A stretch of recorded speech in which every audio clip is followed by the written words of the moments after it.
Praise the Lord. देवाची स्तुती असो की परमेश्वराने आजचा दिवस सुधीन आपल्या जीवनामध्ये दाखवलेला आहे आणि पुन्हा एकदा मला तुमच्या सानिध्यामध्ये, परमेश्वर सानिध्यामध्ये, आपल्या सहभागितेमध्ये पुन्हा एकदा एकत्र आणलं.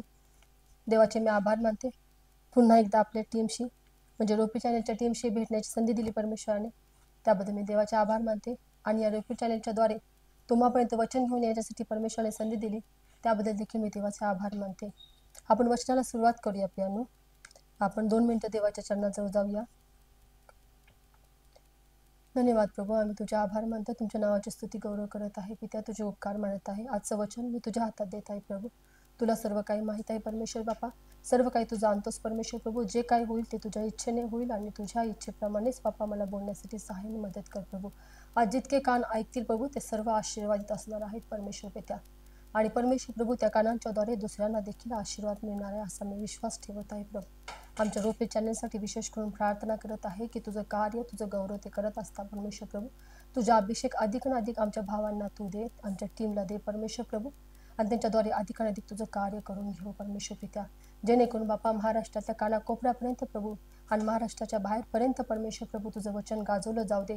तू येईपर्यंत सर्वांना सुवार्ता तुझी पोचली जाऊ दे, असं तुझ्या दयेने कृपेने कार्य होते प्रभू. तू करत आहेस. तुझ्या आभार म्हणून प्रार्थना येशूच्या नावात मागते नाही पित्या, आमीन. प्रियानो, मागील भागामध्ये आपण एक वचन पाहिलं होतं. त्याच वचनाला अनुसरून आपण आहोत. कारण महत्वाची गोष्ट म्हणजे ही आहे की आपलं जे काय आहे ते वचनाच्या आसपासच आहे. गलतीकारास पत्र 6वा अध्याय 2ऱ्या वचनामध्ये जे सांगितलेलं आहे की तुम्ही एकमेकांची ओझी व्हा म्हणजे ख्रिस्ताचे नियम पूर्ण करा, तेच आज आपल्याला देखील ख्रिस्त सांगत आहे की जसं स्वतःवर तसंच दुसऱ्यावर प्रेम कर, आपल्या शेजाऱ्यावर प्रीती कर. माझा शेजारी कोणीही असू शकतो. आज माझे शेजारी माझे ह्या बसलेले आहेत, माझे भाऊ बहीण. उद्या मी रस्त्यावर असेल तर ते देखील माझे भाऊ बहीण आहेत. त्यांच्यावर प्रीती करायला सांगितलेलं आहे. ते विधर्मी आहेत म्हणून त्यांना तुच्छ लेखायचं नाहीये. प्रत्येकासाठी ओझाने प्रार्थना करायची, आमच्या मंडळीसाठी प्रार्थना करायची, शेजाऱ्यांसाठी प्रार्थना करायच्या, नातेवाईकांसाठी प्रार्थना करायच्या, आपल्या मित्रमंडळींसाठी प्रार्थना करायची, आपल्या सर्व लोकांसाठी प्रार्थना करायची. आणि हेच पहिलं कर्तव्य आहे आपलं. जर आपण खरोखरच येशूमध्ये आहोत तर आपल्याला ते ओझं असणं गरजेचं आहे. आणि जर नसेल तर आपल्याला आत्मपरीक्षण करण्याची गरज आहे. प्रियानो, आजचं वचन आपण वाचूया. उत्पत्ती 19वा अध्याय आणि 17 वचन. आपण एकच वचन वाचणार आहे, त्याच वचनावरती आपण मनन करणार आहोत. वचन सांगते आपल्याला की त्यांना बाहेर आणल्यावर दूत त्यास म्हणाला, आपला जीव घेऊन पळ, मागे पाहू नको, खोऱ्यात कुठे थांबू नको, डोंगराकडे पळ काढ, नाहीतर तुझा संहार होईल. देवाचं वचन आशीर्वादित हो आपल्यासाठी. या वचनामधला थोडासा बॅकग्राऊंड मी तुम्हाला सांगू इच्छिते की हे वचन जे आहे हे लोटा संदर्भात सांगितलेलं आहे. आणि जे लोटाचं जीवन आहे त्याच्यामध्ये आपलं पण कुठंतरी साम्य आहे. आणि म्हणून आज आपण हे वचन घेत आहोत. प्रियानो, उत्पत्तीच्या 12व्या अध्यायामध्ये जेव्हा परमेश्वराने अब्राहमाला निवडलं तेव्हा त्याला सांगितलं की मी तुला दुधामधाच्या देशामध्ये, वचनदत्त देशामध्ये नेणार आहे, तुला राष्ट्राचा बाप करणार आहे. त्यामुळे तू सर्व सोड आणि मी जे सांगतो ते मला अनुसरून, तुम्हाला फॉलो करून माझ्या मागे चल. मी तुला आशीर्वादित करणार आहे, ह्या राष्ट्राचा बाप करणार आहे. तेव्हा त्यानं कसलाही अविश्वास न दाखवता, कसलाही प्रश्न न करता परमेश्वराच्या अधीन होऊन त्यानं ते वचन, त्याची आज्ञा पालन केली. आणि तो जेव्हा जात होता तेव्हा त्याची पत्नी आणि त्याच्या पुतण्या म्हणजे लोट हा त्याच्यासोबत होता. आणि देवाच्या कृपेमुळे असं झालेलं आहे की अब्राहम हा प्रार्थना करत असल्यामुळे लोट देखील प्रार्थना करणारा असं झालेलं आहे. जसं की प्रियानो, आपण विश्वासणारे असताना आपण अब्राहमाचे संतान आहोत. कारण जसा अब्राहम विश्वासाच्या द्वारे नीतिमान ठरला तसा आज आपण देखील ख्रिस्तामध्ये आहोत, ते विश्वासाच्या द्वारे आहोत आणि आपण देखील नीतिमान आहोत. आणि म्हणूनच जेव्हा ते एकत्र येऊन राहू लागलेत तेव्हा त्यांच्या परमेश्वराने त्यांना आशीर्वादित केलं. त्यांचा कळप जो आहे तो खूप वाढला, त्यांची श्रीमंती वाढली, त्यांचा जो व्याप होता तो अतिशय वाढला गेला. दोघांवरती देखील परमेश्वराने खूप आशीर्वाद पाठवला. पण असं झालं की ह्यांच्या गुराख्यांचे, अब्रामाच्या गुराख्याचे आणि लोटाच्या गुराख्यांचे भांडणं होऊ लागले. तेव्हा वादविवाद होऊ लागलेत, गैरसमज होऊ लागलेत. तेव्हा अब्राहम लोटाला म्हणाला की तू आमच्यापासून वेगळा हो, कारण तुझा पण विस्तार तेवढाच मोठा आहे जसा माझा आहे. परमेश्वराने तुला देखील आशीर्वादित केलंय, तर तू जो दिशा निवडशील त्या दिशेस तू जा, त्याच्यानंतर दुसऱ्या दिशेला मी जाईन. तेव्हा लोटाला ती विषय पटला, तो विचार पटला आणि त्याने काय केलं की त्याने सगळीकडे पाहिलं तर काही ठिकाणी विरान आणि उजाड असं देखील होतं. डोंगर नुसतं होते आणि नुसतं वाळवंट देखील होता. पण त्याने असे ठिकाणी काय बघितलं की तिथं म्हणजे हिरवळ होती, पाण्याचे झरे होते आणि दुधामधाचा प्रभाव आहे आणि तिथं भरपूर आणि भरपूर श्रीमंती मिळेल, अशा गोष्टी जे डोळ्याला चमक-धमक वाटेल अशा गोष्टी त्याला भावल्या. आणि तो काय म्हणाला, की ह्या इकडच्या देशाला जाण्यापेक्षा आपण पूर्वेकडे गेलेलं बरं. आणि म्हणून त्याने सदोम आणि गमोरा ह्या देशाला जाण्याचं निवडलं. आणि तो तिकडे म्हणाला, अब्रामच म्हणाला, की मी इकडच्या साईडला जातो. आणि तेव्हा तो तिकडे निघून गेला. मी ह्या विषयामध्ये जास्त डीप जात नाही, पण तुम्हाला थोडं थोडं सांगते आहे.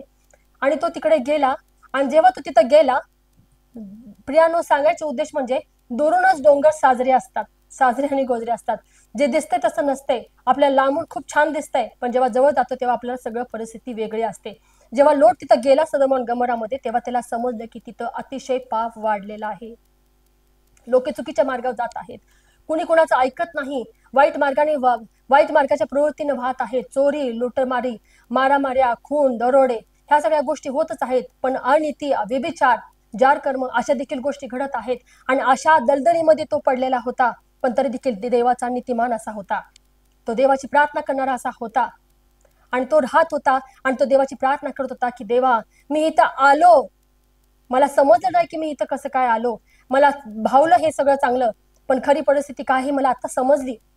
आणि हीच कुठेतरी गोष्ट परमेश्वराकडे आरोळी गेली असणार. आणि म्हणूनच परमेश्वराने अब्रामास ओझं दिलेलं होतं. कारण जेव्हा जेव्हा त्या देशाची ओरड परमेश्वराच्या कानापर्यंत पोहोचली होती, तेव्हा देवानं दूत आपले पाठवले होते सदोम आणि गमोरा या देशाचा नाश करण्यासाठी.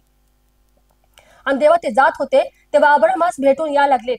आणि तेव्हा देव म्हणाला, की अब्रामाला सांगितल्याशिवाय मी कुठलीही गोष्ट करणार नाही. त्यामुळे मी अब्रामाला सांगणार आहे, की मी सदोम आणि गमोरा या शहरामध्ये जात आहे आणि त्या शहराचा मी नाश करणार आहे, अग्नीच्या द्वारे नाश करणार आहे, कारण तिथं पाप भरपूरच वाढलेलं आहे. आणि जेव्हा जेव्हा देवदूताने जेव्हा हे सगळं अब्रामास सांगितलं, तेव्हा देवदूत सांगून निघून गेलेत. पण अब्राम शांत झाला आणि तो तिथंच डोंगरावरती परमेश्वराशी बोलू लागला. आणि तो देवाशी प्रार्थना करू लागला, की देवा, जर जर त्या देशामध्ये, जर त्या नगरामध्ये जर 50 लोक असतील, तर तू त्यांना वाचवशील का त्यांचा नाश करशील? ती जर तुझी प्रार्थना करणी लोक असतील, तर देव म्हटला, की नाही, त्या लोकांना मी वाचवेन. तो म्हणाला 45 असतील तर काय करशील? तर तो म्हणला, की हा, 45 जर नीतिमान असतील तर मी त्यांना वाचवेन. तो म्हणाला, की 30 असतील तर काय करशील?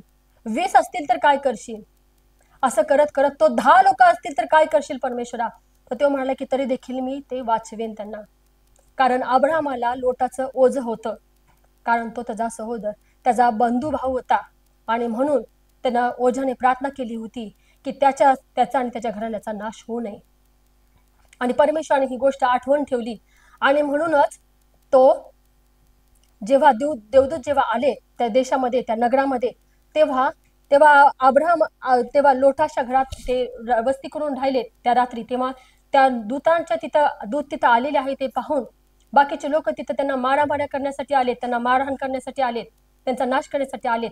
पण तेव्हा परमेश्वराच्या दूताने त्यांचे डोळे आंधळे केले आणि त्यांना बाजूला केलं आणि अब्रामाचं संरक्षण केलं. आणि त्याला सांगितलं, की उद्या पहाटे तू तुझं कुटुंब जे कोणी असतील त्यांना बाहेर काढ आणि तू इथून निघून जा, कारण आम्ही ह्या देशाचा नाश करणार आहोत. कारण परमेश्वरापर्यंत ही आरोळी पोचलेली आहे, की हा देश खूपच खूप पापात आहे. आणि हे गोष्ट जेव्हा समजली, तेव्हा लोटाने आपल्या जावयांना सांगायचा प्रयत्न केला, पण ते ते विधर्मी होते, ते समजू शकले नाही. ते म्हणते, की हा काय चेष्टा करतो, हा काय विचित्रच बोलतोय, वेळा झालाय की काय. पण त्यांनी लक्ष दिलंच नाही, ते तिथंच राहिलेत. मग त्याने आपल्या मुलींना सांगितलं, आपल्या पत्नीला सांगितलं. हो, ते एका बाजूने राजी झालेत. आणि मग पहाटेच्या वेळेस असं झालं, की त्यांचे पावले निघता निघत तेव्हा दूताने त्यांना उचललं आणि बाहेर सुरक्षित ठिकाणी नेऊन पोहोचवलं. सुरक्षित ठिकाणी नेऊन पोहोचलं. आणि तिथून पुढची जी आहे ती गोष्ट ही झाली, की परमेश्वराच्या दूताने त्यांना म्हटले, की त्यांना बाहेर आणल्यावर दूत त्यांना म्हणाला, की आपला जीव घेऊन पळ, आपला जीव घेऊन पळ. प्रियानो, ह्या वचनामध्ये जे सांगितले, की 17व्या वचना 19व्या अध्याय 17व्या वचनामध्ये सांगितलं, की आपला जीव घेऊन पळ. म्हणजे जसं की आपण देखील कुणाच्या तरी प्रार्थनेच्या द्वारे आपण तारणामध्ये आलेलो आहोत. आपल्यासाठी कुणीतरी ओझाने प्रार्थना केलेली आहे आणि म्हणून आपण तारणामध्ये आलेलो आहोत. आणि जेव्हा परमेश्वराच्या आपण सानिध्यामध्ये आलेला असतो, तेव्हा परमेश्वराने आपल्याला काही अटी दिलेल्या आहेत, काही नियम दिले आहेत. त्या नियमाप्रमाणेच आपण चाललो तर आपला नाश होणार नाही, तर आपले तारण होईल. त्या तारणामध्ये आपल्याला टिकायचं होईल, त्या सार्वकालीन जीवनामध्ये आपल्याला पोचायचं होईल. आणि तोच हा नियम आहे, हे वचन आहे. आणि हे वचन म्हणजेच सांगितलेलं आहे की पहिल्या भागामध्ये म्हटलेलं आहे की आपला जीव घेऊन पळ. जसा जसा की योसेफ सांगितलं, योसेफाच्या जीवनाबद्दल सांगितलं, तर योसेफ हा जो आहे, जेव्हा पोटिफराची पत्नी जेव्हा त्याच्याबरोबर म्हणाली की माझ्यासोबत पाप कर, तेव्हा तो तिच्यापासून पळून दूर निघून गेला. तो करू शकला असता, त्याला कोणी पाहायला नव्हतं, पण त्याला एवढं माहित होतं की मला पाहणारा परमेश्वर आहे आणि परमेश्वर नीतिमानांची प्रार्थना ऐकणारा परमेश्वर, आणि परमेश्वराचे नेत्र नीतिमानांकडे असतात. आणि ही गोष्ट योसेफाला माहित होती आणि म्हणून त्यानं पाप केलं नाही. पोटिफराच्या पत्नीबरोबर त्याने पाप केलं नाही, तर तो तिच्यापासून पळून निघून गेला. प्रियानो, आज आपल्याला देखील असंच सांगितलेलं आहे की आपण पापापासून दूर पळलं पाहिजे. पाप हे कुठल्याही मार्गाने येऊ शकतं. डोळ्यांचं पाप आहे, कानाचं पाप आहे, बोलण्याच्या द्वारे पाप आहे, विचारांच्या द्वारे पाप आहे, कितीतरी गोष्टी आहेत. पण त्यामध्ये आपल्याला अडकायचं नाही, तर त्याच्यापासून दूर पळायचं आहे. जेव्हा अशा गोष्टी आपल्या कानावरती येतात, आता आपल्या आसपास अशी कितीतरी गोष्टी असतात की वाईट वाईट गाणी ऐकायला मिळतात, किंवा कुणाकुणाचे तरी आपण चाड्या चुगल्या ऐकत बसतो, किंवा आपण कुणाची तरी भांडणं ऐकत बसतो, कोणतं चोरी करताना बघतो, कोणतं वाईट बोलताना ऐकतो. अशा कितीतरी गोष्टी आहेत. डोळ्याने आपण कितीतरी चुकीच्या गोष्टी बघतो किंवा वासनेच्या अधीन होतो. ह्या गोष्टी न करता आपण त्या पापापासून दूर स्वतःला पळलं पाहिजे, कारण की परमेश्वराचा आत्मा आपल्याला हेच प्रथम सांगतो की पापापासून पळ. जर आपण खरोखरच तू तारणामध्ये आलेला आहेस, तर जग आणि जगात जे काय आहे त्यापेक्षा जो तुझ्यामध्ये आहे तो सर्वश्रेष्ठ आहे. त्याच्या अधीन होऊन त्या सर्व गोष्टींपासून स्वतःला दूर राख आणि स्वतःला पवित्र आणि लीन कर, असं सांगितलेलं आहे. त्याच्यामध्ये दुसरा वचन सांगितलेलं आहे, जे की उत्पत्ती 39 अध्याय 12 वचनामध्ये सांगितलेलं आहे की मोहावरती आणि सर्व गोष्टींवरती विजय मिळवून तो जसा योसेफ बाहेर पडला, तसा आपल्याला प्रियानो त्याच्या पापापासून बाहेर पडले पाहिजे. जसे याकोबाच्या पत्रामध्ये 1 अध्याय 13 आणि 14 वचनामध्ये म्हटलेलं आहे की परमेश्वर कधी कुणाला मोहात पाडत नाही, पण मनुष्य स्वतः मोहात पडतो, पाप करतो आणि ते पापाला मरणाला उपजवते, असं म्हटलेलं आहे. आणि खरोखर सत्यच आहे ते, की नंतर जेव्हा शेवट झाल्यानंतर आपल्याला मग लक्षात येतं की आपण किती मोठा गुन्हा केलेला आहे. पण एवढं होण्याच्या अगोदरच जेव्हा पवित्र आत्मा आपल्याला टोचलेला होता, तेव्हा आपण त्या सगळ्या गोष्टीपासून लांब होऊन आपण परमेश्वराच्या अधीन होऊन देवाच्या कृपेमध्ये राहिलं पाहिजे. जर देवाची इच्छा आपल्यासाठी आहे, योग्य आहे, तर आपण त्याच्या अधीन आणि स्वाधीन राहिलं पाहिजे. तर त्याच्यामध्ये दुसरा भाग सांगितला की आपला जीव घेऊन पळ, आणि दुसरा मध्ये सांगितलं की खोऱ्यात कोठेही अडकू नको. जर मी तारणात आलेलो आहे तर चिंता करण्याची काहीच गरज नाहीये, विचार करण्याची काहीच गरज नाही, कारण की माझं जीवन आता माझं नसून माझं जीवन हे परमेश्वराचं आहे, येशूचं आहे. त्याच्या योजनेमध्ये मी आहे, देवाची योजना माझ्या जीवनामध्ये पूर्ण होत आहे.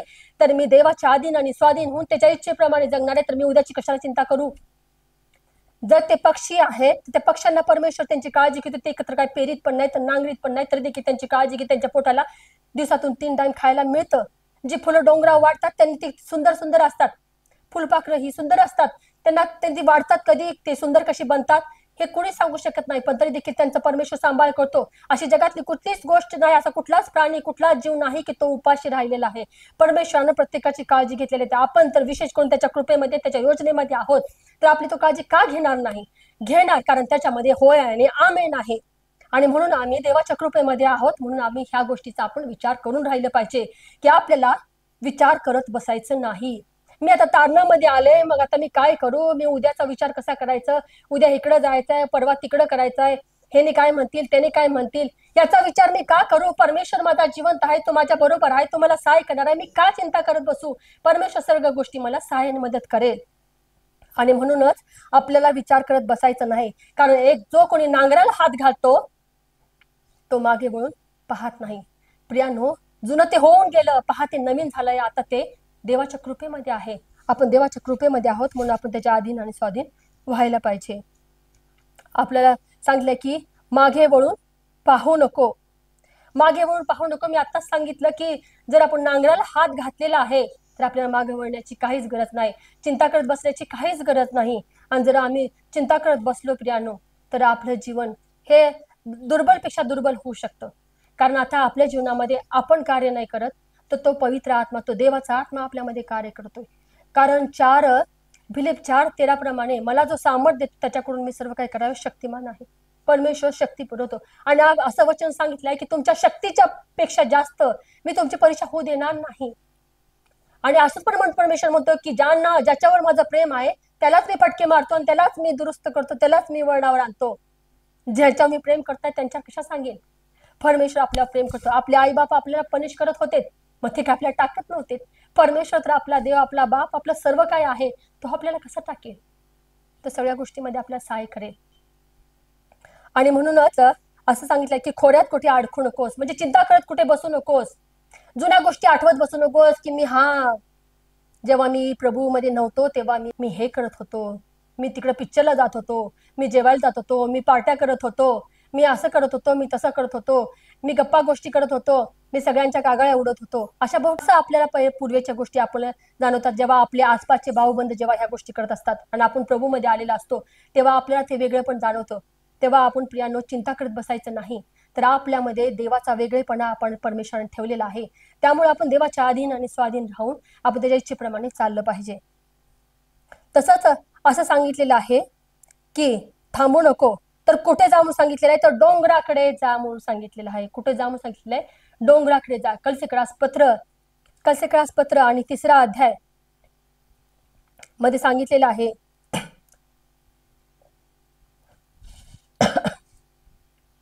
कलसेक्रास पत्रामध्ये सांगितलेलं आहे की वरील गोष्टीकडे मन लावा, खालील गोष्टीकडे मन लावू नका. कारण वरील गोष्टी ह्या सार्वकालीन आहेत, पण खालील गोष्टी ह्या क्षणिक आहेत. वरील गोष्टीकडे लक्ष लावा म्हणजे काय करायचं आहे, जेव्हा तुमच्या आसपास जेव्हा ह्या सगळ्या गोष्टींची खळबळ चाललेली असते, गोंधळ उडलेला असतो, त्यामुळे तुमचं जीवन कन्फ्युज झालेलं असते, विचार गोंधळलेले असतात, तेव्हा तुम्हाला काय करायचं आहे, तर उजवीकडे किंवा डावीकडे न पाहता सरळ आपण परमेश्वराकडे पाहिलं पाहिजे आणि देवाच्या अधीन होऊन आपण देवाची इच्छा काय आहे ही जाणली पाहिजे. आपण त्यावेळेस प्रार्थना केली पाहिजे. वचन आपल्याला काय सांगते हे वचन आपण मनन केलं पाहिजे. परमेश्वराचं वचन आपण खाल्लं पाहिजे, कारण ते वचनच आपल्याला ताकद देत आहे, शक्ती देत आहे ह्या जगामध्ये जीवन जगण्यासाठी. जसा मासा पाण्याशिवाय जगू शकत नाही, तसा ख्रिस्ती मनुष्य परमेश्वराच्या वचनाशिवाय जगू शकत नाही. आणि जर आपण परमेश्वराच्या वचनाशिवाय जगायचा प्रयत्न केला तर आपला जास्त निभाव लागू शकणार नाही. केव्हा सहार होईल सांगू शकत नाही, कारण तो दाराशी उभा आहे आणि घात करण्यासाठी उभा आहे. तो केव्हा घात करेल सांगू शकत नाही. आणि म्हणून आपण नेहमी प्रार्थनेत राहिलं पाहिजे, परमेश्वराच्या वचनामध्ये, देवाच्या योजनेमध्ये राहिलं पाहिजे. प्रियानो, ही जी गोष्ट आहे ही देव आपल्या सर्व गोष्टीमध्ये सहाय्य करतो. कसे 3 आणि 2 प्रमाणे जे परमेश्वराने सांगितलेलं आहे की वरील गोष्टीकडे लक्ष लावा, खालील गोष्टीकडे लक्ष लावू नका, तसं आपण प्रार्थनेत वेळ घालवला पाहिजे, वचन वाचण्यात वेळ घालवला पाहिजे. जे आपले लोक चुकीची गोष्ट करत आहेत, आपले भाऊ, आपले बहिणी, आपल्या मित्र परिवार, त्यांच्यासाठी आपण प्रार्थना केली पाहिजे. सांगण्याचं तात्पर्य इतकंच की आपण त्यांचं तारण साधून घेतलं पाहिजे, तरच आपल्या जीवनामध्ये देवाची योजना पूर्ण होते. प्रियानो, महत्वाची गोष्ट म्हणजे की ह्याच्यामध्ये जे दूताने जे सांगितलं होतं ते सगळंच्या सगळं लोटाने ऐकलं, पण त्याच्या पत्नीनं नाही ऐकलं. त्याची पत्नी जी आहे ती मागे वळली. ती मागे वळून जेव्हा अग्नी पडायला लागला तेव्हा ती मागे वळली आणि मागे वळल्यामुळं ती खांब झाली, मिठाचा खांब झाली, सहार झाला. जर तू तिथं थांबलीस तर तिथं सहार होईल आणि ती तशीच झाली. पण परमेश्वराच्या वचनासाठी 19 आणि 29व्या वचनामध्ये म्हटलेलं आहे की परमेश्वराने अब्रामाची गोष्ट आठवली, अब्रामाची प्रार्थना ऐकली आणि या लोटाचे तारण केले, लोटाचे संरक्षण केले, त्याच्या कुटुंबाचे संरक्षण केले. सांगण्याचे तात्पर्य हेच आहे की आपण देखील ख्रिस्ती जीवनामध्ये असतो तेव्हा ह्या नियमाचं आपण पालन केलं पाहिजे. आपण देवाच्या अधीन राहिलं पाहिजे, देवाच्या इच्छेप्रमाणे देवाच्या आज्ञा पालन केल्या पाहिजेत, प्रार्थनेत राहिलं पाहिजे आणि आपल्या आसपासच्या परिस्थितीसाठी आपण प्रार्थना केली पाहिजे, आपल्या प्रियांसाठी आपण प्रार्थना केली पाहिजे, तरच आपण ख्रिस्ताचे नियम पूर्ण करतो. प्रियानो, आज जे कोणी माझे वचन सांगत असताना जे कोणी ऐकत आहेत, परमेश्वराचं वचन ऐकत आहेत, त्या सर्वांना देव आशीर्वादित करो. आपण आपले डोळे बंद करूया. मला माहित नाही प्रियानो की तुमच्यामध्ये कोणी आजार असतील, कोणी अडचणी असतील, समस्या असतील, मला माहित नाहीये, पण तुम्ही देवाकडे आज सहाय्य मागा, परमेश्वर तुम्हाला सहाय्य करेल. आपण प्रार्थना करूया. आकाश आणि पृथ्वीच्या निर्माण करत्या परमेश्वर प्रभू, तुझे आभार मानताय की तुझी उपस्थिती तू आज आमच्यामध्ये दिलेली आहेस पित्या. तू धन्य तारणारा परमेश्वर आहेस पित्या. तुझ्या लोकांना लज्जित आणि फजित होऊ देत नाहीस प्रभू. आशेने आणि विश्वासाने जे आज तुझे वचन ऐकत आहेत प्रभू, त्या प्रत्येकाला परमेश्वर बापा स्पर्श कर प्रभू आणि त्यांना आशीर्वादित कर. तुझा आत्मा आज तिथं कार्य करू दे परमेश्वर राजा. त्यांच्या गरजा ख्रिस्त येशूच्या नावामध्ये पूर्ण केल्या जाते. त्यांना आरोग्य प्राप्त होऊ दे.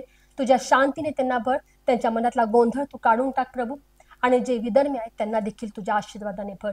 तुझ्या कृपेमध्ये वाढव हे परमेश्वर बाप्पा. आज तारणाचं वचन प्रत्येक अंतःकरणानं स्वीकारावं असं तुझ्या दयेने कृपेने कार्य होते प्रभू परमेश्वर पित्या. पुन्हा एकदा परमेश्वर बाप्पा रोपे चॅनेलला आशीर्वादित कर. तू करत आहेस, तुझे आभार मानताय. वचन ऐकणाऱ्या प्रत्येकाला तू आज आशीर्वादित करत आहेस, तुझ्या आभार मानताय. ही प्रार्थना प्रभू येशूच्या नावात मागत आहे म्हणून ऐक पित्या. Amen. Amen. Praise the Lord.